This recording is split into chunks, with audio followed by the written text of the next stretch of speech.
আসসালামু আলাইকুম, আমি কানিজ ফাতেমা অর্দা এবং পরিচ্ছেদ ৩৮ হচ্ছে জ্যোতিচিহ্ন। জ্যোতিচিহ্নের আরও কিছু নাম আছে, ছেদ চিহ্ন, বিরতি চিহ্ন, অর্থাৎ বাক্যে কোথায় থামতে হবে, কোথায় থামা যাবে না, এগুলো নিয়ে আমরা এখন আলোচনা করব।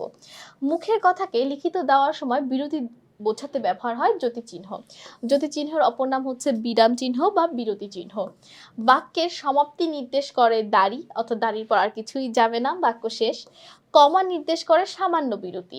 প্রতীক চিহ্নটির নাম হচ্ছে সেমিকোলন। সেমিকোলনকে আলাদাভাবে কেন চিনালাম? কারণ তোমরা অনেকেই সেমিকোলনটাকে চিনতে পারো না। কোনো কিছুর জিজ্ঞাসা করার ক্ষেত্রে বসে প্রশ্ন চিহ্ন। বাক্যের মধ্যকার একাধিক পদকে সংযুক্ত করে হাইফেন।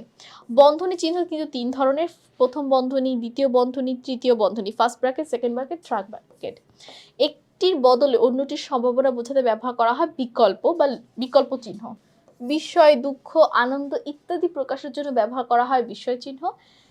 উদ্ধার চিহ্ন ব্যবহার হয় প্রত্যক্ষ উক্তি লেখার সময়। প্রত্যক্ষ উক্তি পরোক্ষ উক্তিতে রূপান্তরের ক্ষেত্রে সর্বনাম পরিবর্তিত হয় অর্থসঙ্গতি রক্ষায়।